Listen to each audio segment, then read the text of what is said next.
This assessment asks us to assign the absolute configuration of naproxen. I'm going to try to do this using the Weatherman effect, so forgive me for the delays. Let's start by identifying the chiral center as being here. This is our chiral center. And then we're going to look at what's attached. We have a hydrogen, a carbon, a carbon, and a carbon. Automatically, we know that hydrogen has the lowest atomic number, so we're going to have that be our 4 substituent. In the case of the other 3 carbons, they're tied, so we have to break the tie by going out farther. This carbon is attached only to hydrogens.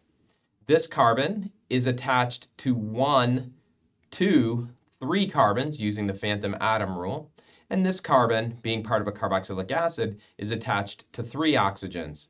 Oxygen, oxygen, and oxygen, again using the phantom atom rule.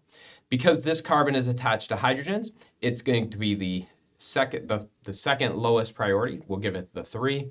This carbon here, being attached only to carbons, will be the 2. And this carbon of the carboxylic acid group, being attached to the oxygens, gets to be priority number 1. In this case, the lowest priority substituent is coming towards you. And so when we do our arrow, we see that it's moving in the clockwise direction.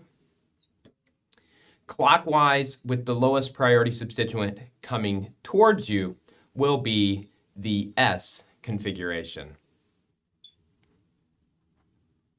Normally, we think about clockwise being R, but remember, that's only when the lowest priority substituent is going away from you. If it's clockwise and the lowest priority substituent is going towards you, that's when it's S.